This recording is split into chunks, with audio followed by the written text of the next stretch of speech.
കിഫ്ബിക്കെതിരെ കേന്ദ്ര ധനമന്ത്രി അടക്കമുള്ളവർ പങ്കാളികളായിട്ടുള്ള വലിയൊരു രാഷ്ട്രീയ ഗൂഢാലോചന മറനീക്കി പുറത്തു വന്നിരിക്കുകയാണ്.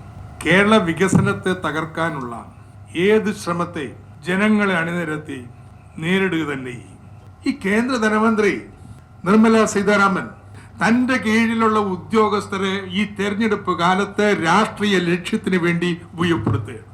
അവരുടെ കീഴിലുള്ള സ്ഥാപനമാണ്. അവർ വരുന്നു, കിഫ്ബിക്കെതിരെ പ്രസംഗിക്കുന്നു, അവിടെ പ്രസംഗമെല്ലാം ഇവർ പഠിക്കുന്നു.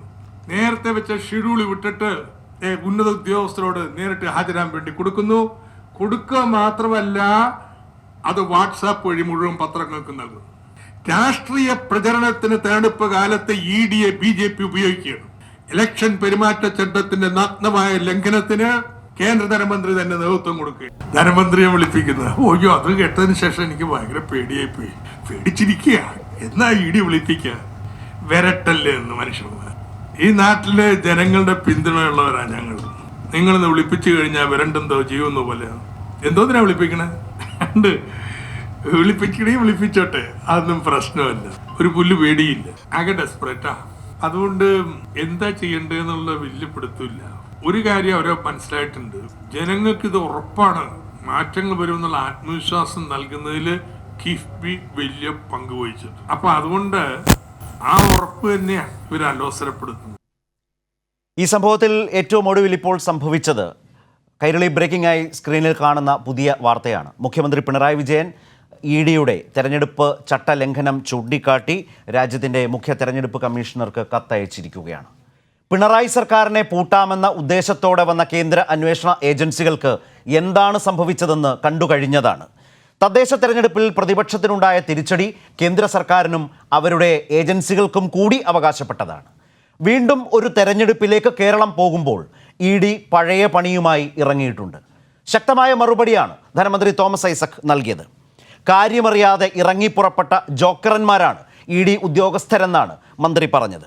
അതിനു പിന്നിൽ കേന്ദ്ര ധനകാര്യമന്ത്രി നിർമ്മല സീതാരാമനും BJPയുമാണെന്നും മന്ത്രി ആരോപിച്ചു. ഇനിയും പഠിക്കാത്ത ED, ഇതാണ് ഇന്നത്തെ ചർച്ചാ വിഷയം. പ്രധാന വാർത്തകൾ നോക്കാം. കോൺഗ്രസ് വിട്ട് നേതാക്കൾ പുറത്തേക്ക്. വയനാട്ടിൽ KPCC സെക്രട്ടറി MS വിശ്വനാഥൻ CPIMലേക്ക്. മുതിർന്ന നേതാക്കൾ മത്സരിക്കരുതെന്ന് PC ചാക്കോ. സീറ്റ് വിഭജന തർക്കം തീർക്കാനാവാതെ UDF. ഇടഞ്ഞ് ജോസഫ് ഗ്രൂപ്പും RSPയും.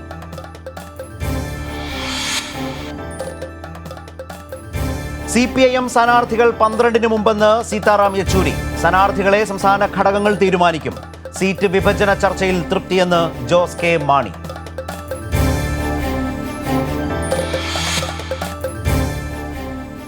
കിഫ്ബിയെ നോട്ടമിട്ട് തെരഞ്ഞെടുപ്പ് കളിയുമായി ED. നീക്കത്തിന് പിന്നിൽ നിർമ്മല സീതാരാമനും BJP നേതൃത്വവുമെന്ന് മന്ത്രി തോമസ് ഐസക്. ഉദ്യോഗസ്ഥരെ വേട്ടയാടാൻ അനുവദിക്കില്ല. കിഫ്ബിയെ ഒന്നും ചെയ്യാൻ EDക്കാവില്ലെന്നും മന്ത്രി. EDയുടെ നീക്കം തെരഞ്ഞെടുപ്പ് ചട്ടലംഘനമെന്ന് A വിജയരാഘവൻ. വികസനത്തെ അട്ടിമറിക്കാൻ അനുവദിക്കില്ലെന്ന് CPIM.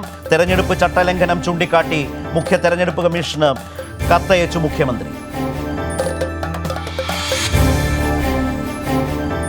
പാചക വില വർധനയിൽ ഉത്തരം മുട്ടി BJP നേതാക്കൾ. വില വർധനവ് ദേശീയ വിഷയമാണെന്ന് കുമ്മനം. BJPയിലെ മുരളീധര വിരുദ്ധരുടെ രഹസ്യയോഗം കോഴിക്കോട്ട്. ആലപ്പുഴയിൽ K സുരേന്ദ്രന്റെ ജാഥയുടെ സ്വീകരണത്തിൽ തുഷാർ വെള്ളാപ്പള്ളി പങ്കെടുക്കില്ല. ശോഭാ സുരേന്ദ്രനെ ഒഴിവാക്കി BJPയുടെ സംസ്ഥാന തെരഞ്ഞെടുപ്പ് കമ്മിറ്റി.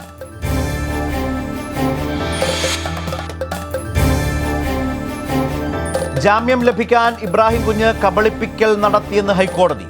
ഗുരുതര രോഗത്തിന്റെ പേരിൽ ജാമ്യം നേടിയ ശേഷം പൊതുപരിപാടികളിൽ പങ്കെടുക്കുന്നത് ശരിയല്ലെന്ന് ഹൈക്കോടതി.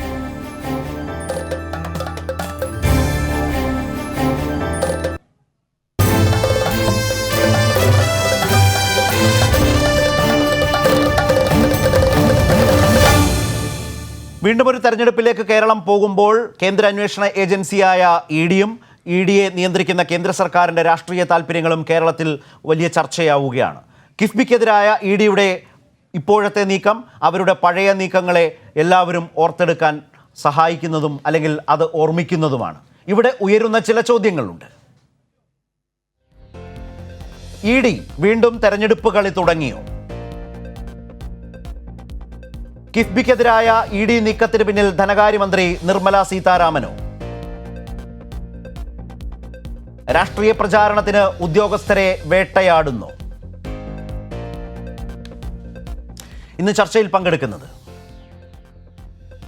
CPIM നേതാവ് Shri James Mathew MLA, BJP നേതാവ് ശ്രീ സദാനന്ദൻ മാസ്റ്റർ, സാമ്പത്തികകാര്യ മാധ്യമ പ്രവർത്തകൻ ശ്രീ ജോർജ് ജോസഫ്.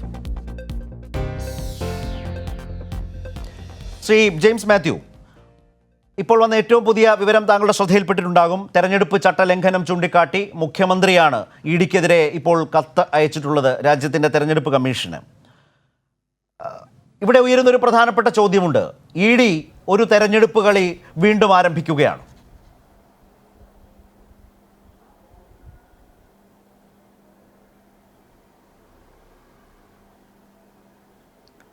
സൗണ്ട് പോയല്ലോ. ശ്രീ ജെയിംസ് മാത്യു, കേൾക്കാനാവുന്നുണ്ടോ? ഇല്ല, കേട്ടില്ല. ഒന്നുകൂടി. അതായത് ED ഒരു തെരഞ്ഞെടുപ്പ് കളി ആരംഭിച്ചിരിക്കുകയാണോ കേരളത്തിൽ വീണ്ടും? തീർച്ചയായിട്ടും ഇക്കഴിഞ്ഞ നിയമസഭാ സമ്മേളന കാലയളവിൽ വിവിധ കേന്ദ്ര അന്വേഷണ ഏജൻസികൾ സംസ്ഥാനത്ത് സർക്കാരിൻ്റെ പ്രവർത്തനങ്ങളെ എങ്ങനെ അലങ്കോലപ്പെടുത്താൻ സാധിക്കുമെന്ന് വളരെ കൃത്യമായി കണക്കുകൂട്ടിയാണ് ഇടപെടലുകൾ നടത്തിയത്. എന്നാൽ ആ ഒരു ഇടപെടലുകൾക്ക് മുൻപിലും മുട്ടുമടക്കാത്ത കേരളത്തിലെ സർക്കാർ തദ്ദേശ സ്വയംഭരണ സ്ഥാപനങ്ങളിലേക്ക് നടന്ന തെരഞ്ഞെടുപ്പിലൂടെ സർക്കാരിൻ്റെ ജനപിന്തുണ ഒരിക്കൽ കൂടി തെളിയിക്കുകയുണ്ടായി. സ്വാഭാവികമായും നമ്മൾ കരുതിയത് അതോടുകൂടി ഈ കേന്ദ്ര അന്വേഷണ ഏജൻസികൾ അല്പമൊന്ന് പിൻവാങ്ങും, യാഥാർത്ഥ്യബോധത്തോടുകൂടി അവർ അവരുടെ അന്വേഷണ പരിധി വിട്ട് കളിക്കില്ല എന്നാണ്. പക്ഷെ അതല്ല. ഇവിടെ കേന്ദ്ര ധനകാര്യമന്ത്രി തന്നെ വന്ന് വളരെ അവരുടെ അഭിപ്രായ പ്രകടനം നടത്തി. അതും BJPയുടെ യാത്രയിൽ. അതിനെ തുടർന്ന് അതിനെ ചുവട് പിടിച്ചുകൊണ്ടാണ് ED ഇപ്പോൾ ഗവൺമെൻറ്റിനെതിരായിട്ട് കിഫ്ബിക്കെതിരായിട്ടുള്ള നീക്കം നടത്തിയിരിക്കുന്നത്. ഇവിടെ ഡോക്ടർ തോമസ് ഐസക്കും കേരളത്തിൻ്റെ മുഖ്യമന്ത്രി ബഹുമാന്യനായ പിണറായി വിജയനും വളരെ ശക്തമായ നിലപാട് സ്വീകരിച്ചിരിക്കുന്നു. ഒരു സംശയവും വേണ്ട.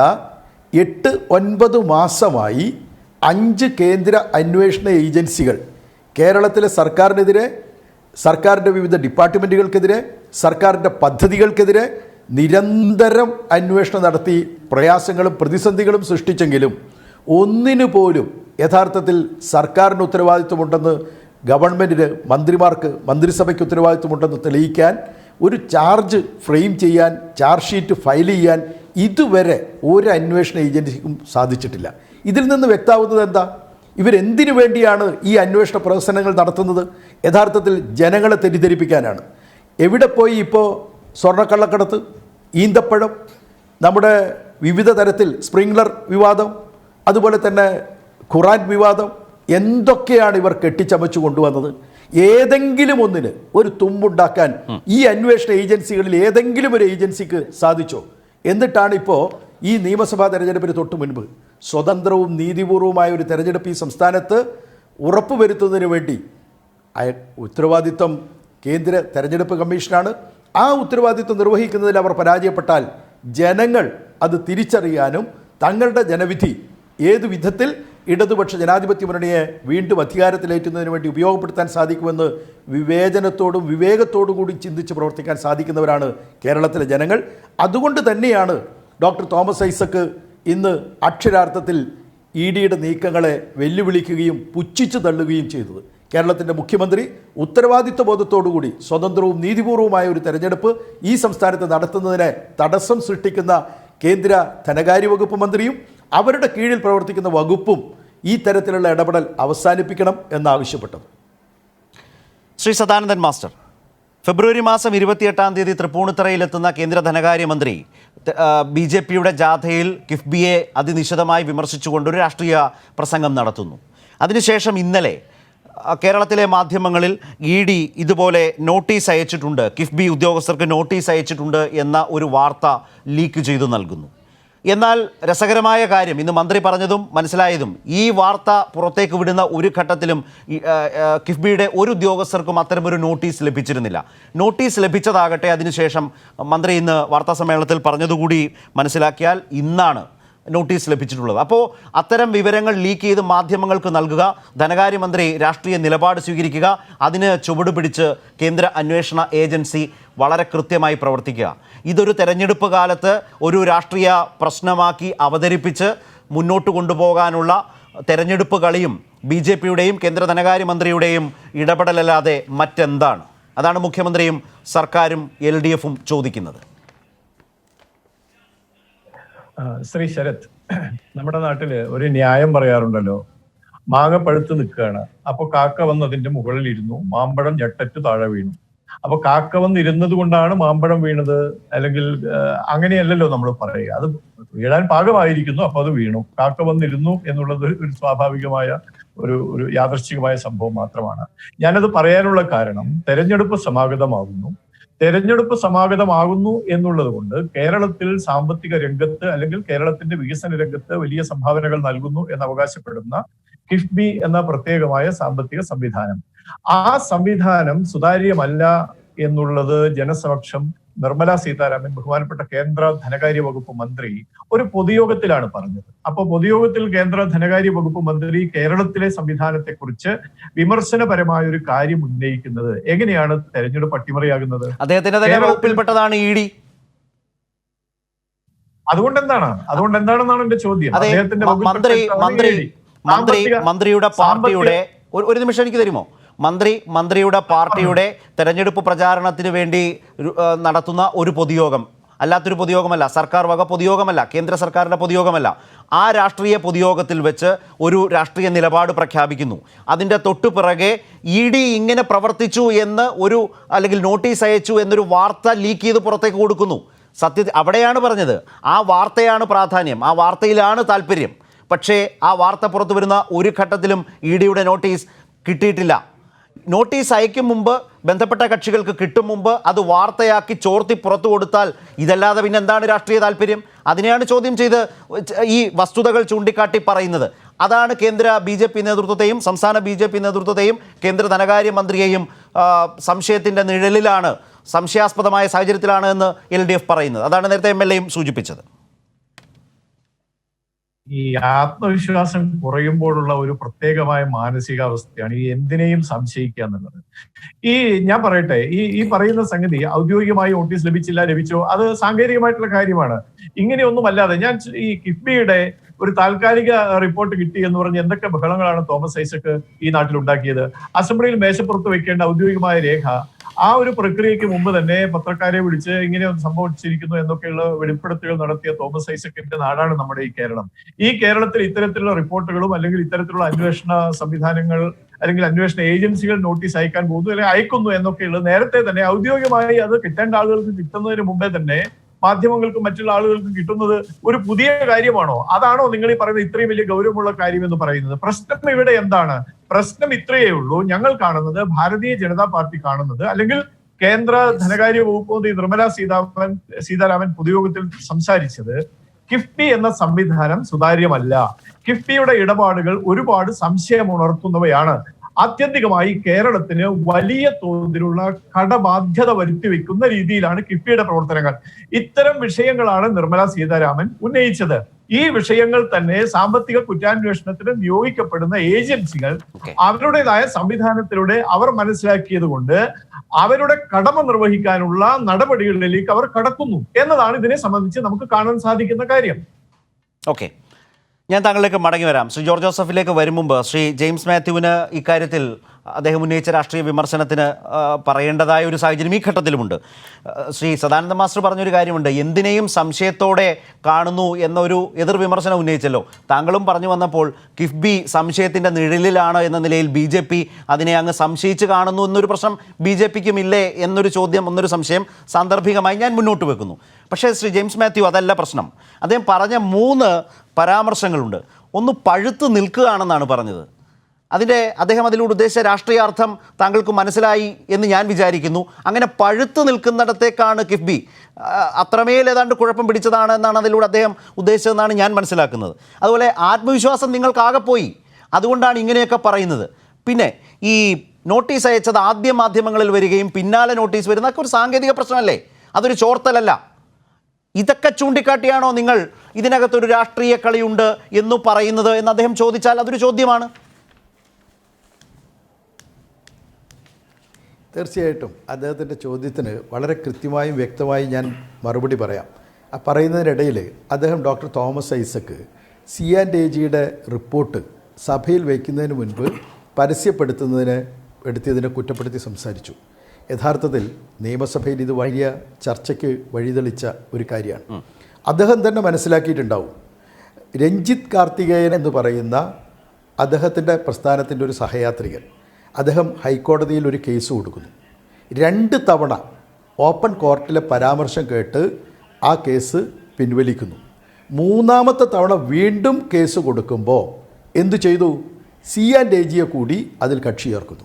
C&AGയെ കൂടി കക്ഷി ചേർത്ത് വീണ്ടും കേസ് ഫയൽ ചെയ്യുകയും അത് ഉടൻ എടുക്കുന്നതിനാവശ്യമായ നീക്കങ്ങൾ നടത്തുന്ന അതേ സമയത്താണ് C&AGയുടെ റിപ്പോർട്ട് വരുന്നത്. റിപ്പോർട്ടിനകത്ത് നമ്മൾ ഒരുപാട് ചർച്ച ചെയ്ത കാര്യമാണ്.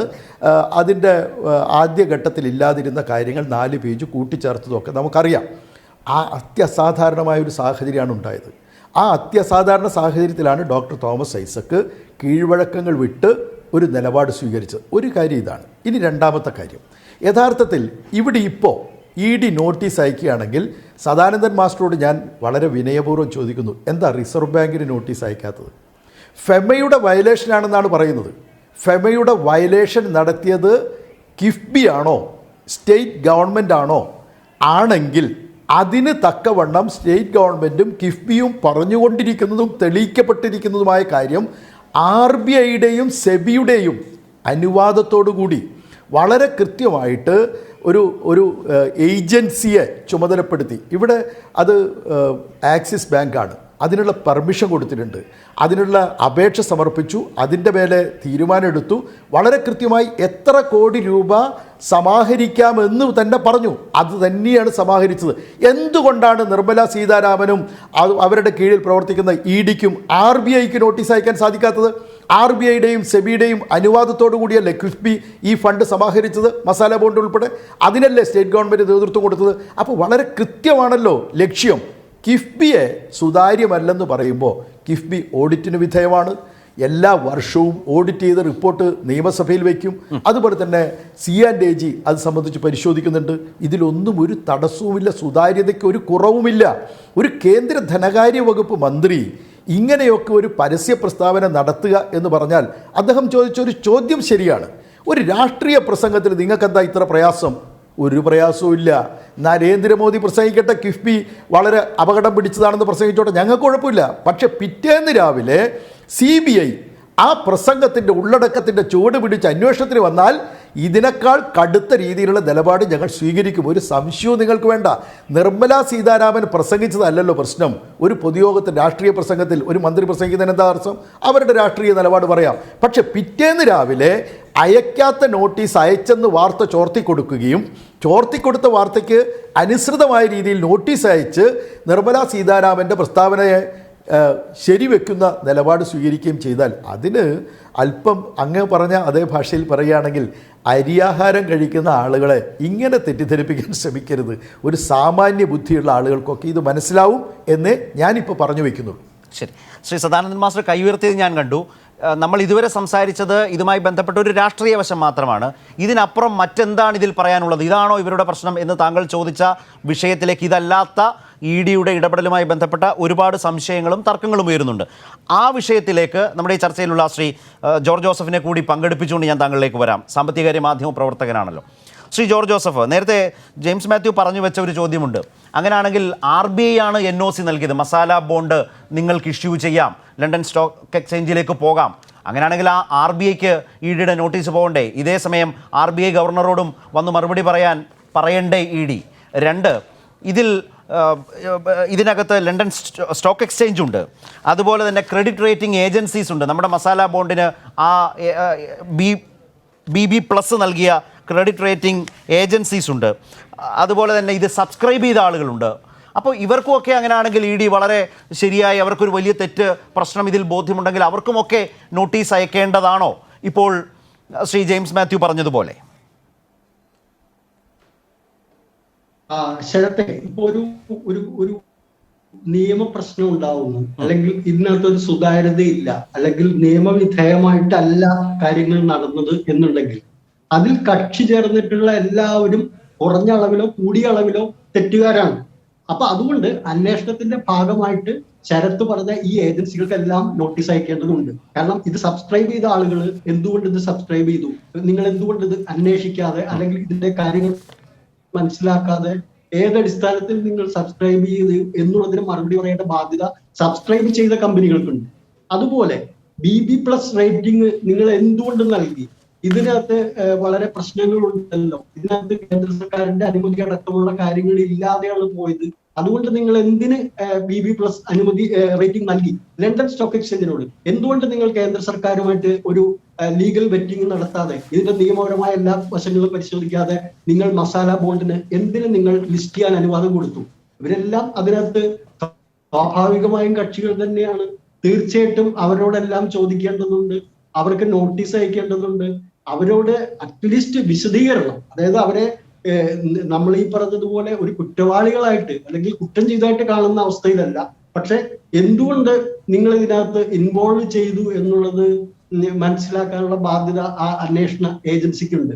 ഇവിടെ ശരത്തെ ഒരു പ്രധാനപ്പെട്ട പ്രശ്നം പറയാനുള്ളത് എന്താന്ന് വെച്ചാൽ, ഈ പറയുന്ന വായ്പ ഈ ബോണ്ട് ഇറക്കിയത് തെറ്റായ രീതിയിലാണ്, അല്ലെങ്കിൽ ഇത് ഭരണഘടനാപരമല്ല എന്നാണ്, അല്ലെങ്കിൽ നിയമവിധേയമല്ല, കേന്ദ്ര സർക്കാരിന്റെ അനുമതി ലഭിച്ചിട്ടില്ല എന്നാണ് പറയുന്നതെങ്കിൽ ഇത് എടുത്തിട്ടുള്ളത് കേരള സർക്കാരല്ല, ഒരു സംസ്ഥാന സർക്കാരല്ല ഈ ബോണ്ട് ഇറക്കിയിട്ടുള്ളത്. ഒരു സംസ്ഥാന സർക്കാരിന് ഒരു കാരണവശാലും വിദേശത്ത് ബോണ്ട് ഇറക്കാൻ കഴിയില്ല. അത് തീർച്ചയായിട്ടും കേന്ദ്ര സർക്കാരിന്റെ അനുമതി വേണം. നമുക്കറിയാം, പ്രളയത്തിന്റെ കാലത്ത് UAE സർക്കാർ കേരളത്തിന് സഹായം നൽകാം എന്ന് പറഞ്ഞപ്പോൾ കേന്ദ്ര സർക്കാർ ഇടപെട്ട് പറഞ്ഞു അത് നമ്മുടെ വിദേശ നയത്തിന് എതിരാണ്, അങ്ങനെ പുറമെ നിന്ന് സഹായം സ്വീകരിക്കാൻ കഴിയില്ല എന്ന് പറഞ്ഞതുകൊണ്ട് അത് സ്വീകരിക്കാൻ കഴിഞ്ഞില്ല. അപ്പോ ഒരു സംസ്ഥാന സർക്കാരിനെ സംബന്ധിച്ചിടത്തോളം അവർക്ക് തീർച്ചയായിട്ടും കേന്ദ്ര സർക്കാരിന്റെ അനുമതി ആവശ്യമാണ്. എന്നാൽ 1999 നിയമപ്രകാരം രൂപീകരിക്കപ്പെട്ടിട്ടുള്ള കിഫ്ബി ഒരു കോർപ്പറേറ്റ് എൻറ്റിറ്റിയാണ്, അല്ലെങ്കിൽ കോർപ്പറേറ്റ് ബോഡിയാണ്.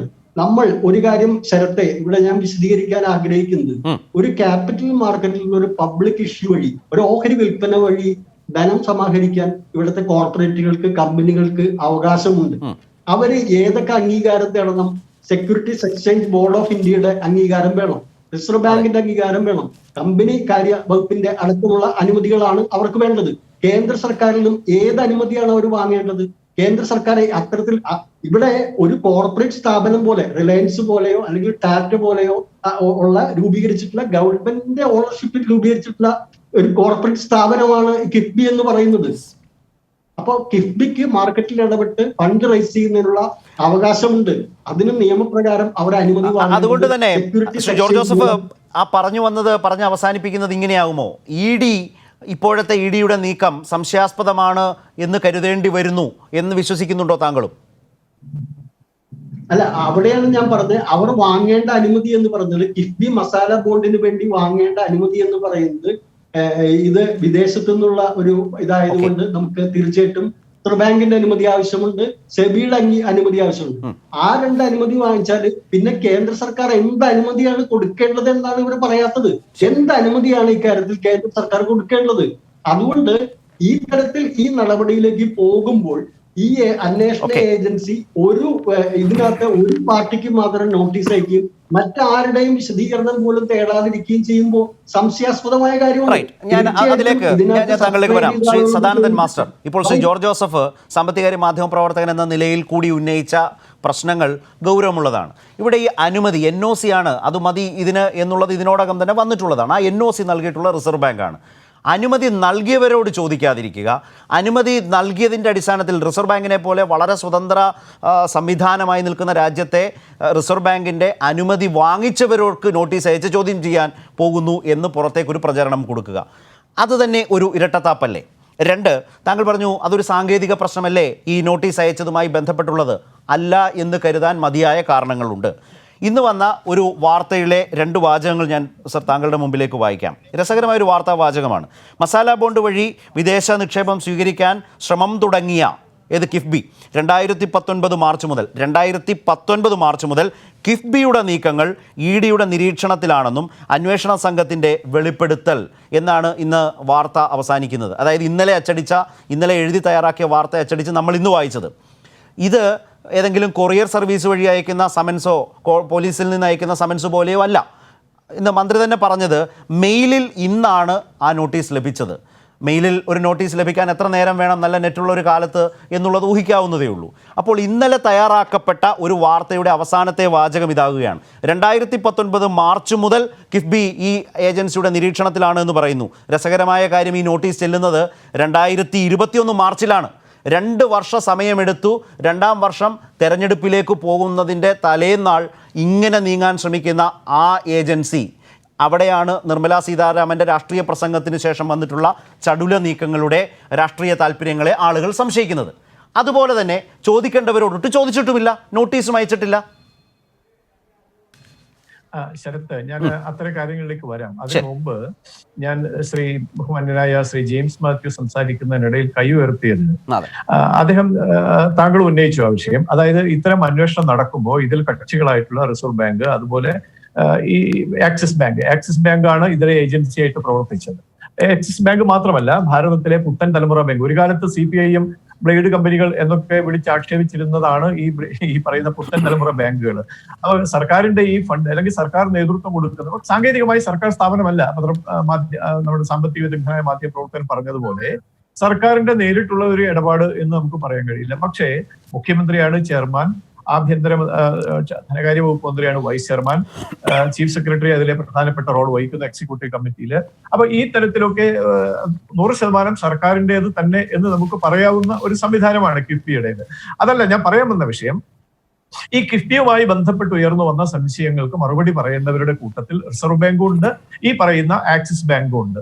ഞാൻ മനസ്സിലാക്കിയെടുത്തോളം റിസർവ് ബാങ്കിനോടും ആക്സിസ് ബാങ്കിനോടും ഇത് സംബന്ധമായ വിശദീകരണം ആവശ്യപ്പെടാൻ ധനകാര്യ വകുപ്പ്, ED വകുപ്പ് തയ്യാറാവുന്നു എന്നുള്ളതാണ്. അപ്പൊ ചുരുക്കത്തിൽ എല്ലാ വിഭാഗം ആരൊക്കെയാണോ ഇതുമായി ബന്ധപ്പെട്ടത് അവരോടൊക്കെ വിശദീകരണം ചോദിക്കാനുള്ള തയ്യാറെടുപ്പിലാണ് കേന്ദ്ര ധനകാര്യ വകുപ്പും കുറ്റാന്വേഷണ വിഭാഗവും ഒക്കെ. ആ ഒരു സംഗതിയാണ് അതിനെ സംബന്ധിച്ച് പറയാനുള്ളത്. പിന്നെ മറ്റു ചില കാര്യങ്ങൾ പറഞ്ഞല്ലോ. ഈ കിഫ്ബിയുടെ പ്രവർത്തനത്തെ സംബന്ധിച്ച് സുതാര്യമാണ് എന്നൊക്കെയുള്ള വാദങ്ങൾ ഉയരുന്നുണ്ട്. ഞാൻ ചോദിക്കട്ടെ, 4000 ചില്ലുവാനും കോടി രൂപ സമാഹരിച്ച കിഫ്ബിയുടെ 2600 കോടിയോ മറ്റോ മസാല ബോണ്ടിലൂടെ സമാഹരിക്കുന്നു. 3000 സംതിങ് കോടി രൂപ ധനകാര്യ സ്ഥാപനങ്ങളിൽ നിന്ന് കടമെടുക്കുന്നു. ഈ സമാഹരിക്കുന്ന പണത്തിന്റെ വലിയൊരു ഭാഗം മുഴുവൻ നിക്ഷേപിച്ചിരിക്കുന്നത് ഈ പറഞ്ഞതുപോലെ പുത്തൻ തലമുറ ബാങ്കുകളിലാണ്. അങ്ങനെയുള്ള ഒരു അവസ്ഥ വരുമ്പോൾ 3 വർഷം, നമുക്കറിയാമല്ലോ കിഫ്ബി വഴി സമാഹരിക്കുന്ന പണത്തിന് പലിശയായി കൊടുക്കേണ്ടുന്ന തുക എത്രയാണ് നമുക്ക് എല്ലാവർക്കും അറിയാം. 5 വർഷം കൊണ്ട് കിഫ്ബി ഇപ്പോ സമാഹരിക്കാൻ പോകുന്നു, അല്ലെങ്കിൽ കിഫ്ബി പ്രഖ്യാപിച്ച പദ്ധതികൾ 50,000 കോടി രൂപയുടെ പദ്ധതികളാണ്. ഈ 50,000 കോടി രൂപയുടെ പദ്ധതികൾക്ക് വേണ്ടിയാണ് ഈ പറഞ്ഞ 4,000 കോടിയോളം രൂപ സമാഹരിച്ചു വെച്ചിരിക്കുന്നത്. ഇനി 50,000 കോടി തന്നെ സമാഹരിച്ചാൽ തന്നെയും 7 വർഷം കഴിയുമ്പോഴേക്കും അത് തിരിച്ചടക്കേണ്ടത് 1 ലക്ഷം കോടിയായി വർദ്ധിക്കും എന്നുള്ളതാണ് ഏകദേശമായിട്ടുള്ള കണക്ക് ഞാൻ മനസ്സിലാക്കിയെടുത്തോളം. അങ്ങനെയൊക്കെ ആണെങ്കിൽ ഈ തിരിച്ചടവിനുള്ള സംവിധാനം എന്താണ്? അതിനുള്ള സുതാര്യത എത്രത്തോളം ഉണ്ട്? അത് പൊതുജനങ്ങളെ ബോധ്യപ്പെടുത്താനുള്ള കാര്യം എന്തുണ്ട് ധനകാര്യമന്ത്രിയുടെ കയ്യിൽ? അല്ല, അത് രാഷ്ട്രീയമായി ചോദിക്കുന്നത് മനസ്സിലാക്കാം. ശ്രീ സദാനന്ദൻ മാസ്റ്റർ, അത് ചോദിക്കാനും അത് അന്വേഷിക്കാനുമാണോ ED ഈ കേസിൽ വന്നിരിക്കുന്നത്? അതായിരിക്കുമല്ലോ, അതും ആയിരിക്കുമല്ലോ. കാരണം ED തീർച്ചയായിട്ടും നമുക്കറിയാമല്ലോ, നമ്മുടെ ഭാരതത്തിലെ മുഴുവൻ സാമ്പത്തിക ഇടപാടുകളും പരിശോധിക്കേണ്ട സംവിധാനമാണ് CAG എന്ന് നമുക്ക് എല്ലാവർക്കും അറിയാം. ആ CAGയുടെ അന്വേഷണ പരിധിയിൽ വരുന്ന വിഷയമൊക്കെ എൻഫോഴ്സ്മെന്റ് ഡയറക്ടറേറ്റ് താങ്കൾ നേരത്തെ സൂചിപ്പിച്ചുവല്ലോ, നേരത്തെ തന്നെ നിരീക്ഷിക്കുന്നുണ്ട് എന്നുള്ളത്. വാർത്തയാണ് പറഞ്ഞത്. ഒരു ദിവസവും അത് ED താല്പര്യാർത്ഥം ചോർത്തിക്കൊടുത്ത് പുറത്തു കൊടുത്തൊരു വാർത്തയാണ്. അതൊരു ആധികാരിക വാർത്തയായി എടുക്കാനുമാവില്ല. ഈ ചോർത്തൽ നടന്നത് ഈ രീതിയിലാണെന്നാണ് ഞാൻ സൂചിപ്പിച്ചത്. അല്ല, ഇതിന് ചോർത്തൽ എന്ന പ്രയോഗം തന്നെ അതിനെന്താണ് പ്രസക്തി ഉള്ളത് ശരത്? ഈ താങ്കൾ തന്നെ പറഞ്ഞു, എന്താ പറയാ, മോഡേൺ ടെക്നോളജി ഒരുപാട് വികസിച്ചിരിക്കുകയാണ്. ആ വികസിത സാങ്കേതിക വിദ്യയുടെ അല്ലെങ്കിൽ വിവര സാങ്കേതിക വിദ്യയുടെ ഒക്കെ പശ്ചാത്തലത്തിൽ നിന്നുകൊണ്ടാണ് നമ്മൾ സംസാരിക്കുന്നത്. ആർക്ക് എപ്പോൾ എവിടെ എന്ത് വിവരം കിട്ടുന്നു എന്ന് നമുക്ക് പ്രവചിക്കാൻ കഴിയില്ല. ആർക്കൊക്കെ അത് ലഭിക്കുന്നു എന്ന് മുൻകൂട്ടി പറയാൻ കഴിയില്ല. ഇനി കിട്ടിയതൊരു വലിയ അപരാധമായി കാണാനും കഴിയില്ല. പക്ഷെ അതിന്റെ പിന്നിലുള്ള യാഥാർത്ഥ്യത്തെ അംഗീകരിക്കാൻ നമ്മൾ തയ്യാറാകണം. ആ യാഥാർത്ഥ്യം എന്ന് പറയുന്നത് കിഫ്ബിയുടെ ഇടപാടുകൾ സുതാര്യമല്ല. ആ സുതാര്യമല്ലാത്ത ഇടപാടുകൾ നിരീക്ഷണത്തിലാണ്. അത് നിരീക്ഷിക്കാൻ നിയോഗിക്കപ്പെട്ട ഭരണഘടനാപരമായി തന്നെ അധികാരമുള്ള ഏജൻസിയാണ് അത് നിരീക്ഷിക്കുന്നത്. ആ നിരീക്ഷണത്തിന്റെ അടിസ്ഥാനത്തിലുള്ള അന്വേഷണവും തുടർ നടപടികളും ഉണ്ടാകും എന്ന് തന്നെയാണ് നമുക്ക് ഈ കാര്യത്തെക്കുറിച്ച് പറയാൻ സാധിക്കുന്നത്. ശ്രീ ജെയിംസ് മാത്യു, ശ്രീ സദാനന്ദൻ മാസ്റ്റർ ഇക്കാര്യത്തിൽ പറഞ്ഞു വിശദീകരിച്ച് വന്നത് കേട്ടപ്പോൾ താങ്കൾക്ക് എന്താണ് തോന്നിയത് എന്നതിനുമായി ബന്ധപ്പെടുത്താവുന്ന ധനകാര്യമന്ത്രി ഇന്ന് സൂചിപ്പിച്ച ഒരു കാര്യമുണ്ട്. ഇത് രണ്ടും പരസ്പര ബന്ധമുള്ളതാണോ? അദ്ദേഹത്തിൻ്റെ മറുപടിയും ഇന്ന് ധനകാര്യമന്ത്രി വാർത്താ സമ്മേളനത്തിൽ പറഞ്ഞതും, അതായത് 8-ാം മാസം 9-ാം തീയതി സ്വർണ്ണക്കടത്ത് കൊടുമ്പിരി കൊണ്ടുനിന്ന കാലത്ത്, വാർത്തകളിൽ നിറഞ്ഞു നിന്ന കാലത്ത്, ശിവശങ്കറിൻ്റെ ചാർട്ടേഡ് അക്കൗണ്ടന്റിനോട് കിഫ്ബി ED ഉദ്യോഗസ്ഥർ ചോദിച്ചൊരു ചോദ്യമുണ്ട്. നിങ്ങളുടെ ഏതെങ്കിലും ക്ലയൻറ്റിന് കിഫ്ബിയിൽ ഇൻവെസ്റ്റ്മെൻ്റ് ഉണ്ടോ? ചാർട്ടേഡ് അക്കൗണ്ടന്റിനോട് കിഫ്ബി ഉദ്യോഗസ്ഥർ ചോദിച്ചതാണ്. അപ്പോൾ മന്ത്രി ഇന്ന് മാധ്യമപ്രവർത്തകരോട് ചോദിച്ചത് എന്താണ്? ഇവരെന്താണ് വിചാരിച്ചിരിക്കുന്നത്? കിഫ്ബി എന്നത് ഏതെങ്കിലും തരത്തിലുള്ളൊരു നോൺ ബാങ്കിങ് ഇൻസ്റ്റിറ്റ്യൂഷൻ ആണോ? ഇങ്ങനെ ആളുകളുടെ നിന്ന് പണം മേടിച്ച് നിക്ഷേപമായി സൂക്ഷിക്കുന്ന ഏതെങ്കിലും അത്തരമൊരു സംവിധാനമാണെന്നാണോ ഈ കിഫ്ബിയുടെ ഉദ്യോഗസ്ഥർ വിചാരിച്ചിരിക്കുന്നത്? എന്താണെന്ന് പോലും അറിയാത്ത ഉദ്യോഗസ്ഥർ എന്നാണ് അദ്ദേഹം അവരെ വിളിച്ചത്. അത് അദ്ദേഹം വളരെ പരിഹാസരൂപേണ പറയുകയും ചെയ്തു. അപ്പോൾ സത്യത്തിൽ EDക്ക് എന്താണ് കിഫ്ബിയെക്കുറിച്ച് അന്വേഷിക്കേണ്ടത് എന്നതിനെ സംബന്ധിച്ച നല്ല അവ്യക്തത താങ്കൾക്ക് ഇന്ന് മന്ത്രി വാർത്താ സമ്മേളനത്തിൽ സൂചിപ്പിച്ച ഈ വിവരത്തിൽ നിന്നും BJP ഇതിന് നൽകുന്ന രാഷ്ട്രീയ വിശദീകരണം കേൾക്കുമ്പോഴും തോന്നുന്നുണ്ടോ? രണ്ട് കാര്യമാണ് പ്രിയപ്പെട്ട ശരത്ത് എനിക്ക് പറയാനുള്ളത്. ഒന്ന്, സദാനന്ദ മാഷ് ഇവിടെ പറഞ്ഞു നമ്മൾ ഈ ചോദിച്ച 2 ചോദ്യങ്ങളുടെ ഉത്തരം, അതായത് RBI അതുപോലെ തന്നെ ഓതറൈസ്ഡ് ഡീലറായിട്ടുള്ള ആക്സിസ് ബാങ്ക് ഇവർക്കൊക്കെ നോട്ടീസ് അയക്കാനുള്ള തയ്യാറെടുപ്പ് നടത്തുന്നുണ്ടെന്നാണ് അദ്ദേഹം മനസ്സിലാക്കിയത്. തരക്കേടില്ല. ഏതായാലും നിർമ്മല സീതാരാമൻ പൊതുയോഗത്തിൽ പ്രസംഗിക്കുന്നു, അതുപോലെ ED പ്രവർത്തിക്കുന്നു. ED എന്തുകൊണ്ട് ഇങ്ങനെ പ്രവർത്തിക്കുന്നില്ല എന്ന് ചോദിക്കുമ്പോൾ അങ്ങനെ പ്രവർത്തിക്കുന്നു എന്നുള്ള കാര്യം സദാനന്ദ മാഷ് മനസ്സിലാക്കിയിട്ടുണ്ട് എന്നുകൂടി പറഞ്ഞു വയ്ക്കുമ്പോൾ ഏതാണ്ട് കാര്യങ്ങൾ വ്യക്തമാണ്. പക്ഷെ ഞാൻ പറയാൻ ഉദ്ദേശിക്കുന്ന കാര്യം അതല്ല. യഥാർത്ഥത്തിൽ ഇപ്പോൾ EDയുടെ ഉദ്യോഗസ്ഥന്മാർ സാമാന്യ ബുദ്ധിയുള്ളവരാണെങ്കിൽ, ഇതുപോലെയുള്ള ബഹുജനങ്ങൾ ഇക്കാര്യങ്ങൾ എങ്ങനെ കാണുന്നു എന്ന് മനസ്സിലാക്കാൻ ശ്രമിക്കുന്നവരാണെങ്കിൽ, കേരളത്തിൻ്റെ ധനമന്ത്രിയും മുഖ്യമന്ത്രിയും ഇക്കാര്യത്തിലെടുത്ത നിലപാട് അവരല്പമെങ്കിലും ഒന്ന് ശ്രദ്ധിക്കാൻ തയ്യാറാവുന്നുണ്ടെങ്കിൽ, നമ്മളിവിടെ ഉന്നയിക്കുന്ന വിഷയം എന്താ? യഥാർത്ഥത്തിൽ കള്ളപ്പണം വെളുപ്പിക്കുന്നതിന് വേണ്ടി നടത്തുന്ന ഏതെങ്കിലും ഒരു തിരിമറിയായിട്ടാണോ ഈ കിഫ്ബിയുടെ പ്രവർത്തനത്തെ ഇവർ വീക്ഷിക്കുന്നത്? യഥാർത്ഥത്തിൽ വിദേശ നാണയ വിനിമയ ചട്ടങ്ങളുടെ ലംഘനം ഇവിടെ ഉണ്ടായിട്ടുണ്ട് എങ്കിൽ, അതല്ല റിസർവ് ബാങ്കിൻ്റെ നോംസ് വയലേറ്റ് ചെയ്തിട്ടുണ്ടെങ്കിൽ, അതല്ല ഒരു സ്റ്റേറ്റ് ഗവൺമെൻറ് അധികാര പരിധി വിട്ടുപോയി എങ്കിൽ, ഇതൊക്കെ അന്വേഷിക്കുന്നതിന് വ്യത്യസ്ത ഏജൻസികളാണ് വേണ്ടത്.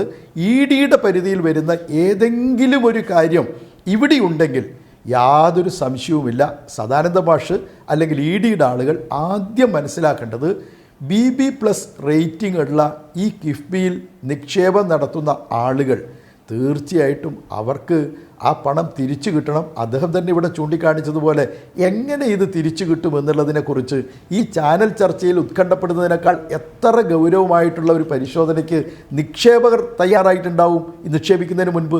എങ്കിൽ ഞാൻ ഉറപ്പിച്ചു പറയുകയാണ്, മോട്ടോർ വെഹിക്കിൾ ടാക്സിൽ നിന്നും പെട്രോൾ ഡീസൽ സെസ്സിൽ നിന്നും അതുപോലെ തന്നെ 25% ഇൻവെസ്റ്റ് ചെയ്തിരിക്കുന്നത് ഡയറക്റ്റ് റിട്ടേൺ ഇൻകം കിട്ടുന്ന സ്കീമാണ്.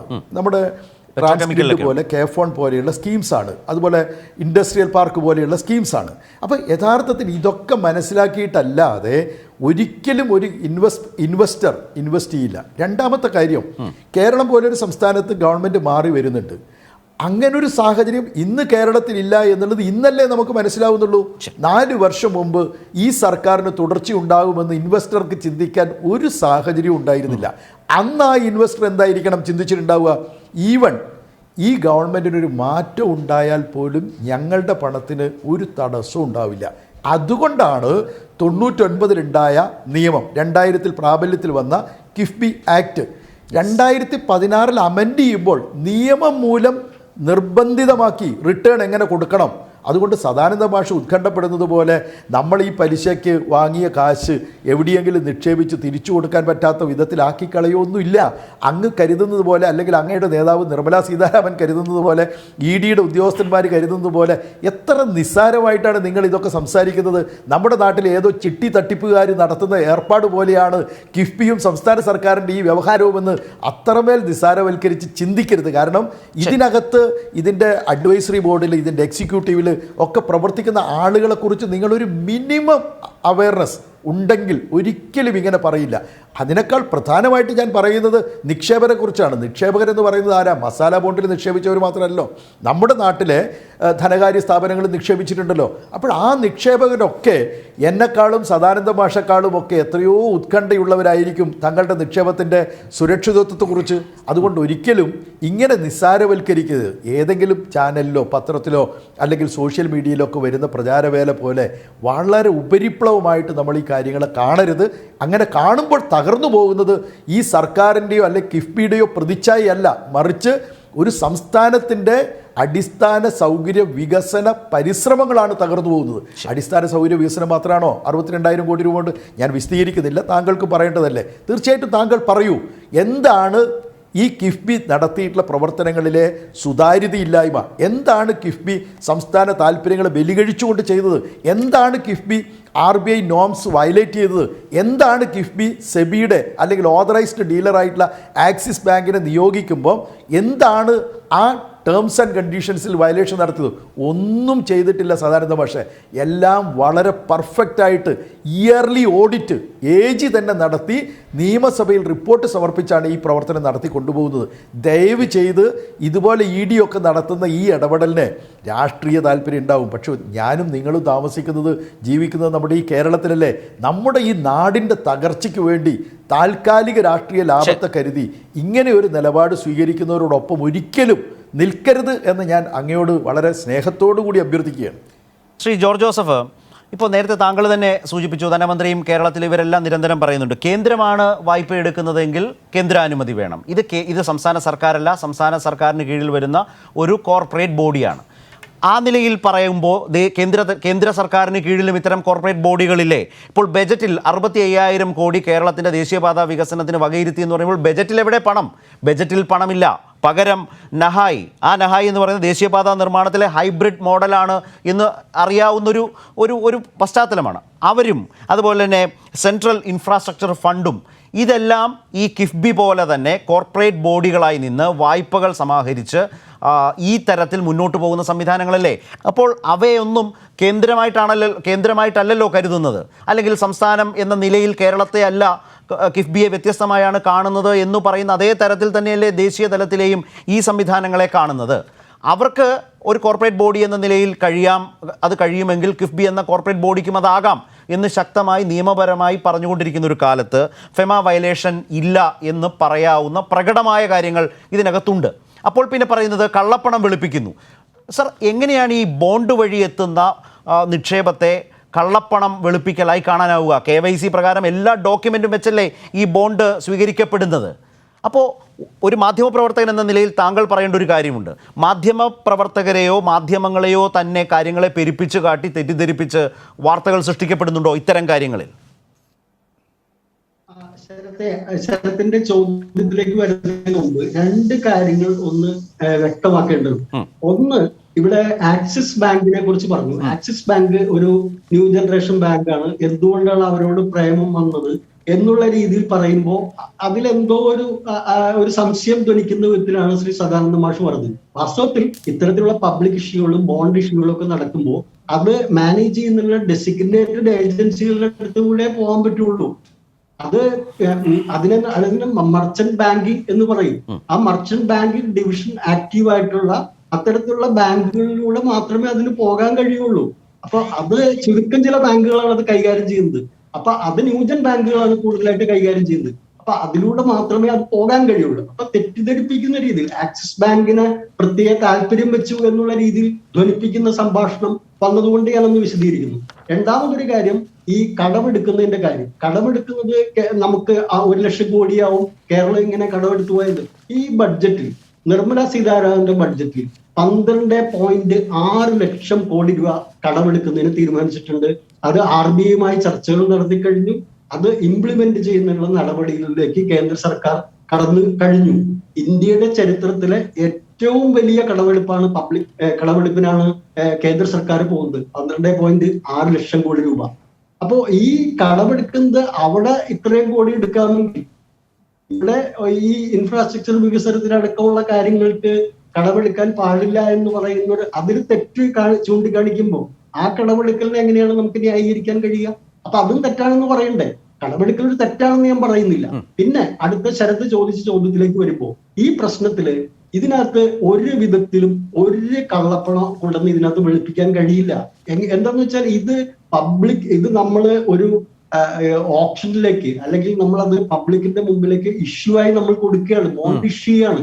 അതിനകത്ത് ഏറ്റവും കുറഞ്ഞ പലിശയ്ക്ക് ആരാണോ നമുക്ക് പണം നൽകുന്നത് അവർക്കാണ് ഇത് കൊടുക്കുന്നത്. അപ്പൊ ഇതിനകത്ത് ഏത് രീതിയിലാണ് കള്ളപ്പണം കൊണ്ടെന്ന് വെളുപ്പിക്കാൻ കഴിയുന്നതെന്ന് മനസ്സിലാവുന്നില്ല.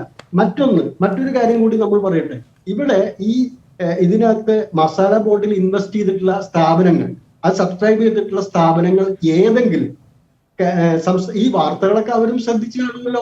അവർ മണ്ടന്മാരൊന്നും അല്ലല്ലോ. ഈ പബ്ലിക് മീഡിയയിൽ നടക്കുന്ന ഈ വാർത്തകൾ തീർച്ചയായിട്ടും അവരും ശ്രദ്ധിക്കും. അവരാരെങ്കിലും സംസ്ഥാന സർക്കാരിനോട് ഞങ്ങളുടെ പണം ഞങ്ങൾക്ക് നഷ്ടപ്പെടുമോ, ഞങ്ങളെ പറ്റിക്കായിരുന്നോ എന്ന് ചോദിച്ചുകൊണ്ട് ഒരു വെള്ളക്കടലാസിൽ ഒരു വിശദീകരണം പോലും ചോദിച്ചിട്ടുണ്ടോ? ഇനി ലണ്ടൻ സ്റ്റോക്ക് എക്സ്ചേഞ്ച്, ലോകത്തെ ഏറ്റവും പരമ്പരാഗതമായ പാരമ്പര്യമുള്ള ഏറ്റവും വലിയ സ്റ്റോക്ക് എക്സ്ചേഞ്ചാണ് ലണ്ടൻ സ്റ്റോക്ക് എക്സ്ചേഞ്ച്. ആ ലണ്ടൻ സ്റ്റോക്ക് എക്സ്ചേഞ്ച് അവര് ചോദിച്ചിട്ടുണ്ടോ ഞങ്ങളെ കബളിപ്പിച്ച് നിങ്ങൾ എന്തിനാണ് ലിസ്റ്റ് ചെയ്തത്? നിങ്ങൾ അവിടെ നിയമപരമായിട്ടുള്ള ബാധ്യതകളൊന്നും പൂർത്തീകരിക്കാതെ ഇത് ചെയ്തത് എന്തിനാണ്?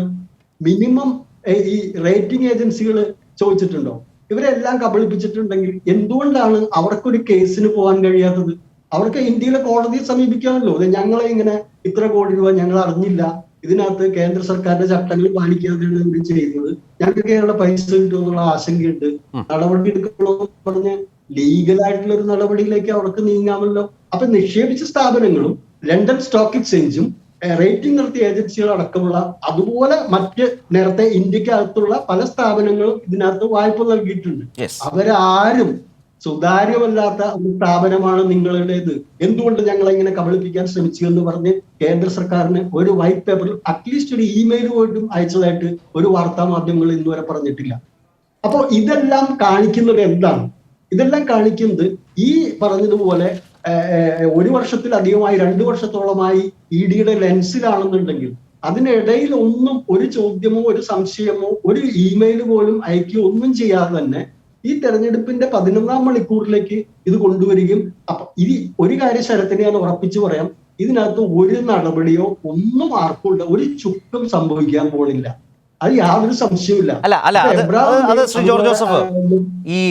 ശ്രീ ജോർജ് ജോസഫ് പറഞ്ഞ പോലെ ഈ ചർച്ച കണ്ടുകൊണ്ടിരിക്കുന്നവർക്കും മുൻ അനുഭവങ്ങളിൽ നിന്നറിയാം ഒരു പർട്ടിക്കുലർ ഒരു സ്പെസിഫിക് പീരീഡിലേക്കുള്ള ഒരു പ്രോസസ്സും ഒരു അഭ്യാസവുമാണ്.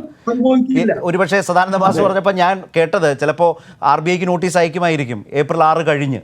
അതാർക്ക് വേണം, ആർക്ക് താല്പര്യം, അപ്പോഴേക്ക് അതും അവസാനിപ്പിച്ച് ആ ഏജൻസി പോവുകയും ചെയ്യും. അപ്പോൾ ഇത്രയ്ക്കൊക്കെ അതിനകത്തുള്ളൂ എന്നുള്ളത് വേറൊരു കാര്യം. പക്ഷേ താങ്കൾ പറഞ്ഞതിലൊരു ഗൗരവമുള്ള കാര്യമുള്ളത്, പണ്ട് കാലത്താണെങ്കിൽ ഈ സാങ്കേതിക വാദങ്ങളും സംശയങ്ങളും മുൻനിർത്തി നമുക്ക് പോകാമായിരുന്നു. പക്ഷേ ഇവിടെ വ്യത്യാസം എന്താണ് ഇപ്പോൾ സംഭവിച്ചത് വെച്ചാൽ കിഫ്ബി പ്രോജക്റ്റുകൾ വരുന്നു, അത് പൂർത്തീകരിച്ചിരിക്കുന്നു, ആളുകളുടെ മുമ്പിൽ അതിൻ്റെ ഗുണഫലങ്ങൾ വന്നിരിക്കുന്നു. ഇപ്പോൾ ആശുപത്രികളും റോഡുകളും സ്കൂളുകളും ഈ പെട്രോകെമിക്കൽ പാർക്കുകളും അങ്ങനെ എല്ലാ തരത്തിലും മേൽപ്പാലങ്ങളും എല്ലാം പൂർത്തീകരിച്ച് ഇതിൻ്റെ സാധ്യത ജനങ്ങളുടെ കൺമുമ്പിൽ നിൽക്കുന്നു എന്നത് തന്നെ സാങ്കേതികവാദങ്ങളും സംശയാസ്പദമായ പശ്ചാത്തലം സൃഷ്ടിച്ചാലും ഏശാത്തൊരു കേരളം ഇന്നുണ്ട് എന്നതുകൂടി ഓർക്കട്ടെ. ശ്രീ സദാനന്ദൻ മാസ്റ്റർ, അത് ആ ആത്മവിശ്വാസത്തോടെ ധനകാര്യമന്ത്രി ഇന്ന് പറഞ്ഞതുണ്ട്, കിഫ്ബിയെ തൊടാൻ ആർക്കും കഴിയില്ല. ഞാൻ ഈ ചർച്ചയുടെ സ്വഭാവത്തിന് വേണ്ടി നിങ്ങൾക്ക് കഴിയില്ല എന്ന് ഞാനങ്ങ് പറയുന്നു. മാഷ ആ തരത്തിൽ അത് എടുക്കുക, നിങ്ങൾക്ക് കിഫ്ബിയെ തൊടാൻ കഴിയില്ല എന്ന് മന്ത്രി പറഞ്ഞുകൊണ്ട് തന്നെ പറഞ്ഞത് രാഷ്ട്രീയ താല്പര്യം എന്ത് എന്നതിന് ഒരു കാര്യം കൂടി അദ്ദേഹം സൂചിപ്പിച്ചു. ഇപ്പോൾ 2009 IRS ബാച്ചിൽപ്പെട്ട മനീഷ് എന്ന ഉദ്യോഗസ്ഥൻ, അദ്ദേഹത്തെ ഇറക്കുമതി ചെയ്തു എന്നാണ് ധനകാര്യമന്ത്രി പറഞ്ഞത്. ആരാണ് ഈ മനീഷ്? രാജസ്ഥാനിലെ BJP നേതാവ് ഹരിസിംഗ് ഗോദ്രയുടെ മകനാണ്. ഈ ഉദ്യോഗസ്ഥൻ്റെ പ്രധാന നേട്ടം BJPക്ക് വേണ്ടി, കേന്ദ്ര സർക്കാരിന് വേണ്ടി പല സംസ്ഥാനങ്ങളിലും കോൺഗ്രസ് നേതാക്കൾ അടക്കമുള്ളവരെ റെയ്ഡ് ചെയ്യുകയും ബുദ്ധിമുട്ടിക്കുകയും രാഷ്ട്രീയ താല്പര്യങ്ങൾക്കും വേണ്ടിയുള്ള മിഷനുകൾ ഏറ്റെടുത്ത് മുന്നോട്ട് കൊണ്ടുപോകുന്നു എന്നുള്ളതാണ് ഈ ഉദ്യോഗസ്ഥൻ്റെ വലിയ കോൺട്രിബ്യൂഷൻ. ആ നേതാവിനെ ഫെബ്രുവരിയിൽ ഇറക്കിയിട്ടുണ്ട്. ഫെബ്രുവരി 28-ന് നിർമ്മലാ സീതാരാമൻ തൃപ്പൂണിത്തറയിൽ പ്രസംഗിക്കുന്നു. മാർച്ച് മാസം 2-ാം തീയതി അയക്കാത്ത നോട്ടീസ് അയച്ചു എന്ന് മാധ്യമങ്ങൾക്ക് വാർത്ത കൊടുക്കുന്നു. എന്നിട്ട് 3-ാം തീയതി ഇമെയിലായിട്ട് നോട്ടീസ് അയക്കുന്നു. ഇതാണ് ഇതിൻ്റെ വ്യക്തമായ രാഷ്ട്രീയം. ആ കളിക്ക് നിന്ന് തരാനില്ല. ഉദ്യോഗസ്ഥരെ വേട്ടയാടാൻ വന്നാൽ ഇത് ഉത്തരേന്ത്യയിലെ കോൺഗ്രസ്സുകാരല്ല ഇവിടെ എന്നാണ് ധനകാര്യമന്ത്രി ഇന്ന് പറഞ്ഞു വെച്ചത്. ഇതുവരെ കാണാത്ത അതിശക്തമായ ആത്മവിശ്വാസമാണ് ധനകാര്യമന്ത്രി ഇന്ന് വാർത്താ സമ്മേളനത്തിൽ ഇക്കാര്യത്തിൽ പ്രകടിപ്പിച്ചത്. ശ്രീ സദാനന്ദൻ മാസ്റ്റർ. ശരിയാണ് ശരത്. അതായത് നമ്മുടെ സ്വർണ്ണക്കടത്തുമായി ബന്ധപ്പെട്ട അന്വേഷണം ഏറ്റവും ഉയരോടെ നടക്കുന്ന ഒരു ഘട്ടത്തിലാണ് സെക്രട്ടേറിയറ്റിലെ അതുമായി ബന്ധപ്പെട്ട ഫയലുകളെല്ലാം സൂക്ഷിച്ചിരുന്ന ഒരു പ്രധാനപ്പെട്ട സർക്കാർ ഓഫീസ് മുറി കത്തി നശിച്ചത്. അപ്പൊ അങ്ങനെയുള്ള കേരളത്തിൽ ഇരുന്നു കൊണ്ട് ധനകാര്യ വകുപ്പ് മന്ത്രിക്ക് ധൈര്യത്തോടെ വെല്ലുവിളിക്കാം കിഫ്ബിയെ തൊടാൻ കഴിയില്ല എന്നൊക്കെ. അല്ല, കിഫ്ബിയെ തൊടുക എന്നുള്ളതേ അല്ല, കിഫ്ബിയെ തൊട്ട് അശുദ്ധമാക്കുക എന്നൊന്നും നിങ്ങൾ ധരിക്കേണ്ടതില്ല. കിഫ്ബിയുടെ പേരിൽ നടക്കുന്ന അരുതായികകൾ എന്തെങ്കിലും ഉണ്ടെങ്കിൽ അത് തടസ്സപ്പെടുത്തുക, അല്ലെങ്കിൽ അതില്ലാതെയാക്കുക എന്നത് തന്നെയാണ് ഉദ്ദേശം. ആ നല്ല ഉദ്ദേശത്തെ അതേ സ്പിരിറ്റിൽ എടുത്തു കഴിഞ്ഞാൽ ധനകാര്യമന്ത്രി ഇത്രയും രോഷാകുലനാവേണ്ട കാര്യമൊന്നുമില്ല. അദ്ദേഹത്തിന്റെ ഇന്നത്തെ പത്രസമ്മേളനത്തിലെ അദ്ദേഹത്തിന്റെ ശരീരഭാഷയും അദ്ദേഹം പതിവില്ലാത്ത രീതിയിൽ അദ്ദേഹം കാണിച്ച വികാര പ്രകടനങ്ങളും എല്ലാം കാണുമ്പോൾ വല്ലാത്തൊരു ഭയം അദ്ദേഹത്തെ പിടികൂടി എന്ന് തന്നെയാണ് മനസ്സിലാക്കാൻ കഴിയുന്നത്. മറ്റൊരു കാര്യം ഞാൻ പറയട്ടെ, ഇതിനൊരു പശ്ചാത്തലമുണ്ട് ശരത്. അതായത് ഈ നമ്മുടെ ധനകാര്യ വകുപ്പിന്റെ അല്ലെങ്കിൽ ഈ എൻഫോഴ്സ്മെന്റിന്റെ അവരുടെ അന്വേഷണവുമായി ബന്ധപ്പെട്ട കാര്യങ്ങളുമായി മുന്നോട്ട് പോകുന്ന സമയത്ത് CAGയുടെ ഒരു ചെറിയ കാര്യം ഇതിൽ കടന്നു വരുന്നുണ്ട്. CAG അവരുടെ നിയമത്തിന്റെ 14(1) വകുപ്പ് അനുസരിച്ച് ഈ പറയുന്ന കിഫ്ബിയുടെ പ്രവർത്തനങ്ങളെ വിലയിരുത്താൻ അവർക്ക് സാധിക്കുന്നു. പക്ഷെ ആ വിലയിരുത്തൽ ആഴത്തിലേക്ക് കടന്നു ചെല്ലണമെങ്കിൽ മറ്റു തരത്തിലുള്ള ചില വകുപ്പുകളുടെ പിൻബലം കൂടിയുണ്ട്. അങ്ങനെയുള്ള വകുപ്പാണ് ശരത്തിനും അറിയാലോ, ഇപ്പോ ഇവിടെയുള്ള പാനൽ എല്ലാവർക്കും അത് അറിയാവുന്ന കാര്യമാണ്. 20(2) വകുപ്പ് അനുസരിച്ച് കൂടുതൽ അന്വേഷണം ഇതിലേക്ക് നടത്താൻ വേണ്ടിയുള്ള അധികാരം CAGക്ക് ഉണ്ട്. ആ അധികാരം പ്രയോഗിക്കാനുള്ള കത്തിടപാട് നടന്ന സമയത്ത് തികച്ചും നിഷേധാത്മകമായിട്ടാണ് കേരളത്തിലെ ധനകാര്യ വകുപ്പ് പ്രതികരിച്ചത്. ആ നിഷേധാത്മകത ദുരൂഹത ഉണർത്തുന്നതാണ്. അതുകൊണ്ട് തന്നെ കിഫ്ബിയുമായി ബന്ധപ്പെട്ട വിഷയങ്ങളിൽ കൂടുതൽ അന്വേഷണം നടത്തുന്നതിൽ, അല്ലെങ്കിൽ ശരത്ത് തന്നെ നേരത്തെ സൂചിപ്പിച്ചതുപോലെ നിരീക്ഷണം നടത്തുന്നതിൽ എന്തോ ഒരു അസ്വസ്ഥതയും ആശങ്കയും സംശയങ്ങളും ധനകാര്യ വകുപ്പിനുണ്ട്. അത് തന്നെയാണ് ഇതിന്റെ പശ്ചാത്തലം. ആ പശ്ചാത്തലത്തിൽ നിന്നുകൊണ്ട് ഇനി നോക്കൂ, നമ്മളെന്ന് വെച്ചാൽ ഞാൻ ഉദ്ദേശിക്കുന്നത് നമ്മൾ കേരളക്കാര്, ധനകാര്യ വകുപ്പ് മന്ത്രി ഉൾപ്പെടെ നാം എല്ലാം ഉൾപ്പെടുന്ന കേരളീയര് എന്തിനാണ് വല്ലാതെ അങ്ങ് ആശങ്കപ്പെടുന്നത്? അന്വേഷണം നടക്കട്ടെ, ED വരട്ടെ, വെളുപ്പിക്കട്ടെ, വിശദീകരണം ചോദിക്കട്ടെ, എല്ലാം സത്യസന്ധമാണെങ്കിൽ സുതാര്യമാണെങ്കിൽ ആർക്കും ആശങ്കപ്പെടേണ്ടതില്ലെങ്കിൽ നമുക്ക് സന്തോഷം, അത്രയല്ലേ അതിനുള്ളൂ. അപ്പൊ അത് ഈ തെരഞ്ഞെടുപ്പ് കാലവുമായി കൂട്ടിക്കുഴച്ചുകൊണ്ട് നേരത്തെ ശരത്ത് ഉപയോഗിച്ചൊരു പ്രയോഗമുണ്ടല്ലോ, April 6-ന് ശേഷം അത് ആർക്ക് വേണം എന്നുള്ളത്. ഇതിന് തീയതി ഒരു ഘടകമല്ല, ഇതിന് ഘടകമല്ല. അപ്പൊ ആ നിലയിൽ നമുക്ക് ഈ വിഷയത്തെ കൈകാര്യം ചെയ്യുന്നതാണ് നല്ലത് എന്നാണ് എനിക്ക് പറയാനുള്ളത്. അതിനെ സംബന്ധിച്ച് മനസ്സിലായി സർ. അതായത് ഈ തദ്ദേശ തെരഞ്ഞെടുപ്പ് കഴിഞ്ഞപ്പോൾ അതുവരെ ഉണ്ടായിരുന്ന ആ സ്തോഭജനകമായ അവസ്ഥയിൽ വന്നിട്ടുള്ള ഈ കാറ്റഴിച്ചു വിടും പോലെയുള്ളൊരു ഏർപ്പാട് കണ്ടല്ലോ ഈ ഏജൻസികളുടെ ഭാഗത്ത് നിന്ന്. അതുകൊണ്ട് പറഞ്ഞു പോയതാണ്, ക്ഷമിക്കണം. ശ്രീ ഇല്ലില്ല, ഒരു കാറ്റഴിച്ചു വിടലും ഇല്ല ശരത്. അതൊക്കെ അതേ രീതിയിൽ തന്നെ പൂർണ്ണമായും കൂടി തന്നെ സംശയം ഇന്ന് തോന്നി. അതാണ് എൻ്റെ ആദ്യത്തെ ചോദ്യം. അതായിരുന്നു, തെരഞ്ഞെടുപ്പ് കളി വീണ്ടും ED തുടങ്ങിയോ എന്ന് ഇന്ന് തോന്നിപ്പിച്ച ദിവസമായി വന്നത് സാന്ദർഭികമായി ഇന്നാണ്. താങ്കൾ പറഞ്ഞത് ശരിയുമാണ്.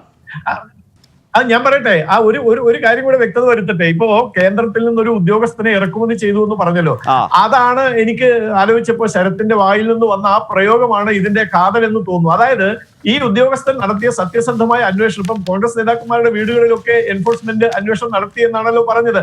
ആ കേസുകളൊക്കെ ശക്തമായി ഇന്ന് നിലനിൽക്കുകയാണ്. ആ കേസിലൊക്കെ ആധാരമുണ്ട് എന്ന് ഓരോ ദിവസം കഴിയുന്നതോറും തെളിഞ്ഞുകൊണ്ടിരിക്കുകയാണ്. അങ്ങനെ ഒരു ഉദ്യോഗസ്ഥൻ കേരളത്തിലേക്ക് വന്നാൽ സംഗതി ആകെ കുഴപ്പമാകും എന്ന് നിങ്ങൾക്ക് ഭയമുണ്ട്. അതാണ് കാര്യം. ആ ട്രാക്ക് റെക്കോർഡ് ആ നിലയിലാണോ എന്നത് വിശദമായി പരിശോധിക്കേണ്ടതുമാണ്. താങ്കൾ അത് പറയുമ്പോൾ തന്നെ ശ്രീ ജെയിംസ് മാത്യുവിന്റെ മറുപടിയിലേക്ക്. ഇവിടെ സദാനന്ദ മാഷ് പറഞ്ഞ ഒരു കാര്യം, യഥാർത്ഥത്തിൽ അദ്ദേഹം ഈ സമയത്ത് അത് പറഞ്ഞത് വളരെ നന്നായി എന്നുള്ള അഭിപ്രായക്കാരനാണ് ഞാൻ. അങ്ങ് ദയവായി ഒരു കാര്യം ഒന്ന് അന്വേഷിക്കുക. 20(2) പ്രകാരം AG ഓഡിറ്റ് ചെയ്യാൻ വേണ്ടി കിഫ്ബിയുടെ ഡീറ്റെയിൽസ് ആവശ്യപ്പെട്ട് കത്തയച്ചു, നിഷേധാത്മകമായ നിലപാട് സ്വീകരിച്ചു. ആ നിഷേധാത്മക നിലപാട് സ്വീകരിച്ചതിനെ തുടർന്ന് എന്തെങ്കിലും ഒരു നിലപാടോ നടപടിയോ AGയുടെ ഭാഗത്തുണ്ടായോ? എന്തുകൊണ്ടാണ് 20(2) പ്രകാരമുള്ള പരിശോധനയ്ക്ക് ആവശ്യപ്പെട്ടപ്പോൾ അതിന് തയ്യാറാവാതിരുന്നത്? ഇവിടെ അദ്ദേഹം വളരെ വളരെ ആനുഷംഗികമായി പറഞ്ഞു പോയി. ഇവിടെ ഇരിക്കുന്ന പാനലിൽ എല്ലാവർക്കും അതൊക്കെ അറിയാമല്ലോ, എല്ലാവർക്കും അറിയാം മാഷേ. എന്താണെന്ന് താങ്കളൊന്ന് ശ്രദ്ധിച്ച് കേൾക്കുക. ഓഡിറ്റ് ചട്ടങ്ങളനുസരിച്ച് 13 സർക്കാരുകളുടെ, കേന്ദ്ര സംസ്ഥാന സർക്കാരുകളുടെ ഓഡിറ്റാണ് അതിൽ പരാമർശിക്കുന്നത്. 13. 14 യഥാർത്ഥത്തിൽ സർക്കാരിന് ഗണ്യമായ നിക്ഷേപമുള്ള നമ്മുടെ കിഫ്ബി ഉൾപ്പെടെയുള്ള കിഫ്ബി പോലുള്ള സ്ഥാപനങ്ങളുടെ ഓഡിറ്റ് സംബന്ധിച്ചാണ് വകുപ്പ് 14. എന്നാൽ 19 അത് യഥാർത്ഥത്തിൽ കമ്പനികളും അതുപോലെ സ്റ്റാറ്റ്യൂട്ടറി ബോഡികളുടെ ഓഡിറ്റാണ്. അപ്പോൾ 19, 13, 14, 22 ഇതിൽ 22 എന്ന് പറയുന്നത് 13, 14, 19 അനുസരിച്ചുള്ള ഓഡിറ്റ്. ഈ മൂന്നും വളരെ ഡയറക്റ്റായിട്ട് ഫുൾ ഡീറ്റെയിൽസ് AG തന്നെ ഓഡിറ്റ് ചെയ്യുന്നതാണ്. 22 വരുമ്പോഴുള്ള പ്രത്യേകത എന്താ? 22 ഇതുപോലെ ഒന്നും അല്ലാത്ത ചില സ്ഥാപനങ്ങളിൽ അവർക്ക് താല്പര്യമുണ്ടെങ്കിൽ അവർ കത്തയക്കണം AGക്ക്, ഞങ്ങളുടെ ഈ സ്ഥാപനം നിങ്ങളൊന്ന് ഓഡിറ്റ് ചെയ്തു തരണം. അങ്ങനെ അയച്ചാലോ പിന്നെ പൂർണ്ണമായിട്ട് അവരുടെ അധികാര പരിധിയിലേക്ക് അത് പോകും. അങ്ങനെ പോകുമ്പോഴുണ്ടാകുന്ന ബുദ്ധിമുട്ട് എന്താ?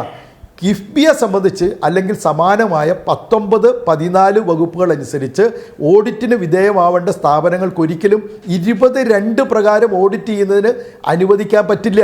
13 കേന്ദ്ര സംസ്ഥാന സർക്കാരുകൾക്കുള്ള വകുപ്പാണ്. അപ്പോൾ ഓഡിറ്റിന് ഓരോ വകുപ്പ് 13, 14, 19, 22 ഇതിൽ 22 എന്ന് പറയുന്നത് സർക്കാരിന് യാതൊരു അതോറിറ്റിയും ഇല്ലാത്ത, ഒരുപക്ഷെ വളരെ നാമമാത്രമായ ചില കാര്യങ്ങളുള്ള, അതായത് 25 ലക്ഷത്തിൽ കുറവോ അത് അല്ലെങ്കിൽ 25% കുറവോ മാത്രം ഇൻവെസ്റ്റ്മെൻ്റ് ഉള്ള ചില സ്ഥാപനങ്ങൾക്ക് വേണമെങ്കിൽ അവർ ആവശ്യപ്പെട്ടാൽ 22 പ്രകാരം അതപ്പോൾ ഫീ ഒക്കെ കൊടുക്കണം. മറ്റേതല്ല, സ്റ്റാറ്റ്യൂട്ടറിയാണ്. അപ്പോൾ ഓഡിറ്റ് സംബന്ധമായി വളരെ അടിസ്ഥാനരഹിതവും അബദ്ധജടിലവുമായ ഒരു കത്താണ് 22 പ്രകാരം ഞങ്ങൾക്ക് പരിശോധിക്കണം, അതിന് നിങ്ങൾ അനുവദിക്കണം എന്ന് പറഞ്ഞപ്പോൾ നിഷേധിച്ചു എന്ന് പറയുന്നത്. യഥാർത്ഥത്തിൽ ഇതുപോലെയുള്ള ശുദ്ധ അസംബന്ധങ്ങളും അടിസ്ഥാനരഹിതമായ ചില ആർഗ്യുമെൻറ്റുകളുമാണ് അന്ന് AGയുടെ ഭാഗത്തുണ്ടായത്. ഇല്ല എന്ന് സദാനന്ദ മാഷ് പറയുമെങ്കിൽ എനിക്കൊരൊറ്റ ചോദ്യമേ ഉള്ളൂ. 22 പ്രകാരമുള്ള ഓഡിറ്റ് ആവശ്യപ്പെട്ട് കത്തയച്ച AG അത് നിഷേധിച്ച കിഫ്ബിക്കോ ഗവൺമെൻറ്റിനോ പിന്നീട് ഒരു ഫർദർ ആക്ഷൻ ആ ഗവൺമെൻറ്റിനും കിഫ്ബിക്കോ എതിരെ നടത്തിയിട്ടുണ്ടോ? ഉണ്ടെങ്കിൽ അങ്ങ് പറയണം. ഇല്ലെങ്കിൽ അങ്ങനെ ഒരു ഗവൺമെൻറ് നിഷേധിച്ചു, കിഫ്ബി നിഷേധിച്ചു, എന്നാൽ പിന്നെ നിഷേധിച്ചിരിക്കട്ടെ.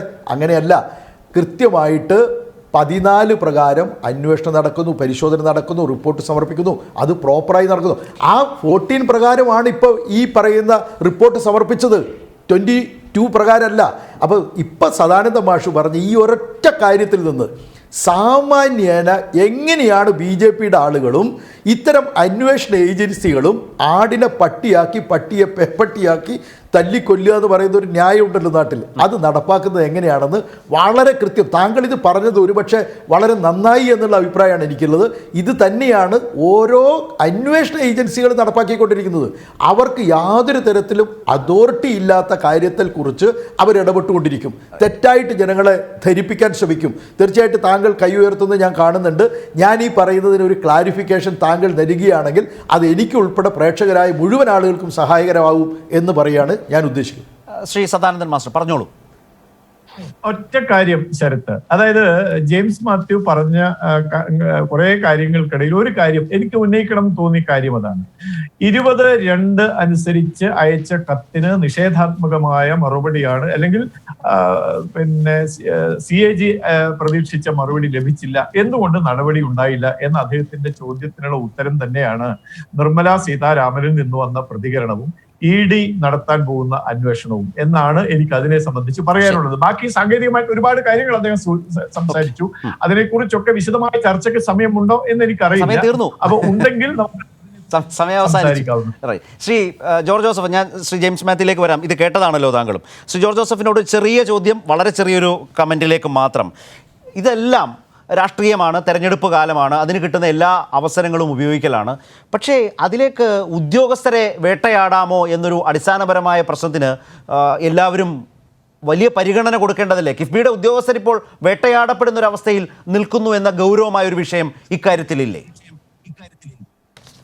അല്ല, അതിനു മുമ്പ് സദാനന്ദ മാഷ് പറഞ്ഞ ഒരു കാര്യം എന്താ വെച്ചാൽ, അദ്ദേഹം വളരെ ഇതിനകത്ത് എന്തെങ്കിലും പ്രശ്നമുണ്ടെങ്കിൽ അന്വേഷിക്കുന്നതിന് എന്താ തെറ്റെന്താ, ഒരു കുഴപ്പമില്ലെങ്കിൽ ആരും പേടിക്കേണ്ട കാര്യമില്ല എന്ന് വളരെ ഒരു ലളിതമായ രീതിയിൽ ഒരു വ്യാഖ്യാനം നൽകി. രണ്ട് പ്രശ്നങ്ങൾ ഇവിടെയുണ്ട് ഈ അന്വേഷണത്തിന്റെ പിന്നിൽ. ഒന്ന്, ഇതിനകത്ത് എന്താണ് ഒരു സംശയത്തിന്റെ പുകമറ ജനങ്ങൾക്ക് മുമ്പിൽ സൃഷ്ടിക്കുക. കിഫ്ബി ഒരു തട്ടിപ്പ് സ്ഥാപനമാണ്, ഒരു ഉഡായിപ്പാണ് എന്നുള്ള രീതിയിലൊരു ചിന്ത ധ്വനിപ്പിക്കുക ഒന്ന്. പക്ഷേ ഇവിടെ നമ്മൾ നേരിടേണ്ട ഏറ്റവും വലിയ അപകടം എന്താണെന്ന് വെച്ചിട്ടുണ്ടെങ്കിൽ, ഈ കിഫ്ബി വഴി 60,000 കോടി രൂപയുടെ പദ്ധതി നടപ്പാക്കാൻ ഗവൺമെന്റ് എൻവിസേജ് ചെയ്യുന്നുണ്ട്. തീർച്ചയായിട്ടും അതിന് വീണ്ടും ഫണ്ട് സമാഹരണം, നമ്മൾ പബ്ലിക് മാർക്കറ്റ് ബോറോയിങ് അടക്കമുള്ള കാര്യങ്ങളിലേക്ക് പോകേണ്ടതായിട്ട് വരും. അങ്ങനെ പോകുമ്പോൾ അവിടെ ഈ ഫണ്ടുകൾ ഇനി ഈ സംസ്ഥാനത്തിന് കിഫ്ബിക്ക് കിട്ടാതാക്കുക, അതായത് ഇതൊരു തട്ടിപ്പ് സ്ഥാപനമാണെന്ന് ആഗോളതലത്തിൽ വാർത്താ മാധ്യമങ്ങളിൽ വരിക, ഈ കിഫ്ബി എന്ന് പറയുന്ന സ്ഥാപനത്തിൽ നിന്ന് ഒരുപക്ഷെ പണം പോകും. അതെ, അങ്ങനെ ഒരു അപകടം. അതെ, ശ്രീ ജോർജ് ജോസഫ് പറഞ്ഞ പോലെ കേരളത്തിന് ദോഷകരമായ ഒരു അപകടം അതിലുണ്ട്. ശ്രീ സദാനന്ദ മാസ്റ്റർ പറഞ്ഞത് കിഫ്ബിയെ തകർക്കലല്ല, കിഫ്ബിയുടെ ചില പ്രശ്നങ്ങൾ ചൂണ്ടിക്കാട്ടുക എന്ന് പറയുമ്പോഴും അടിസ്ഥാനപരമായി സംഭവിക്കുന്നത് ഇതാണ്. കിഫ്ബിയുടെ ക്ഷീണം അത് കേരളത്തിൻ്റെ അടിസ്ഥാന സൗകര്യ വികസനത്തിന് നാൾക്ക് ഭാവിയിൽ അത് ദോഷം ചെയ്യുന്ന കാര്യത്തിൽ സംശയവുമില്ല. ഞാൻ ഒറ്റ കമന്റിൽ, താങ്കൾ ഉദ്യോഗസ്ഥരെ വേട്ടയാടുന്നു എന്നൊരു ഗൗരവമുള്ള വശം താങ്കൾ ഇതിൽ കാണുന്നുണ്ടോ?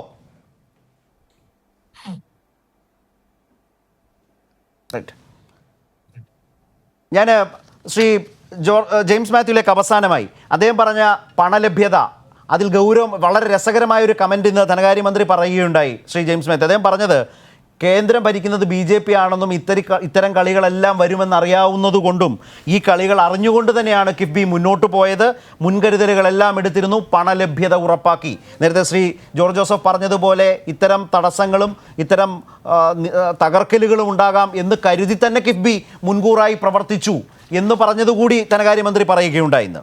ശ്രീ ജെയിംസ് മാത്യു. യഥാർത്ഥത്തിൽ ശരത്ത്, താങ്കളുടെ ഈ ചോദ്യം ഒറ്റ മിനിറ്റ് കൊണ്ട് ഞാൻ പറയാം. ധനകാര്യ വകുപ്പ് മന്ത്രി അദ്ദേഹത്തിൻ്റെ സ്വകാര്യ സംഭാഷണങ്ങളിൽ പലപ്പോഴും പ്രകടിപ്പിച്ചിട്ടുള്ള ഒരു കാര്യം, എന്തെല്ലാം എതിർപ്പുകളാണ് ഇതിന് വരാനിടയുള്ളത് എന്ന് നന്നായി മുൻകൂട്ടി കണ്ടുകൊണ്ടാണ് നീങ്ങിയത് എന്ന് പറഞ്ഞു.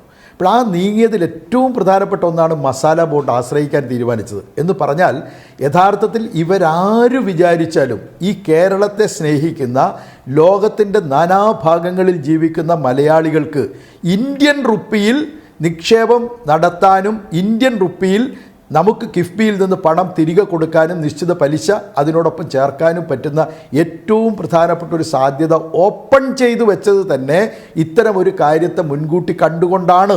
അത് നിങ്ങൾ BJPയുടെ ആളുകൾക്കും കേന്ദ്ര അന്വേഷണ ഏജൻസികൾക്കും മനസ്സിലാവുന്നില്ലെങ്കിൽ നിങ്ങൾ മനസ്സിലാക്കിക്കൊള്ളൂ. 2150 കോടി രൂപയെ ലക്ഷ്യം വെച്ചുകൊണ്ടല്ല ഈ ഒരു ശ്രമം അദ്ദേഹം നടത്തിയത്, ഗവൺമെൻറ് നടത്തിയത്, കിഫ്ബി നടത്തിയത്. തീർച്ചയായിട്ടും കേന്ദ്ര ഗവൺമെൻറ്റിൻ്റെ വരുതിയിൽ നിൽക്കുന്ന ധനകാര്യ സ്ഥാപനങ്ങൾ, ദേശസാൽകൃത ബാങ്കുകൾ ഉൾപ്പെടെയുള്ള നിരവധി ധനകാര്യ സ്ഥാപനങ്ങൾ ഒരുപക്ഷെ തികച്ചും പ്രതികൂലമായ നിലപാട് സ്വീകരിച്ചാലും ഈ പ്രസ്ഥാനം മുന്നോട്ട് പോകും.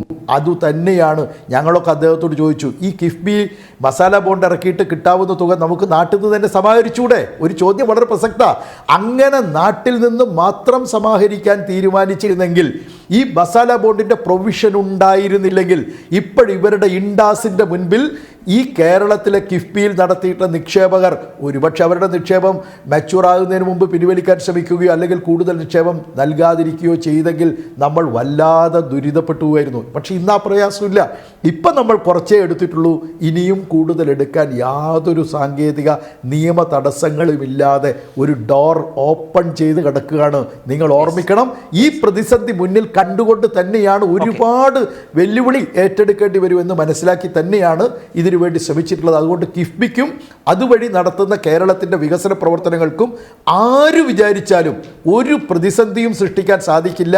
ഗവൺമെൻറ്റിനും കേരളത്തിനും ജനങ്ങൾക്കും ഒരു പ്രയാസവും ഇല്ലാതെ മുൻപോട്ട് പോകാൻ സാധിക്കുമെന്ന കാര്യം നിസ്തർക്കമാണ്. റൈറ്റ്, നമ്മുടെ ചർച്ചയുടെ സമയം അവസാനിക്കുകയാണ്. ഏതായാലും ഒരു കാര്യം എനിക്ക് ഉറപ്പുണ്ട്, പ്രേക്ഷകർക്ക്, ഈ ചർച്ച കണ്ട പ്രേക്ഷകർക്ക് ഈ വിഷയവുമായി ബന്ധപ്പെട്ട അതിൻ്റെ വിവിധ തലങ്ങൾ, വ്യത്യസ്ത അഭിപ്രായങ്ങൾ ഉന്നയിച്ചവരിൽ നിന്നുകൂടി മനസ്സിലാക്കിയെടുക്കാൻ ഉതകും വിധമുള്ള വളരെ പ്രധാനപ്പെട്ട ശ്രദ്ധേയമായ നിരീക്ഷണങ്ങളാണ് ഉയർന്നു വന്നത് എന്നത് തന്നെ ഓർമ്മിപ്പിച്ചുകൊണ്ട് ന്യൂസ് ആൻഡ് വ്യൂസ് അവസാനിക്കുന്നു.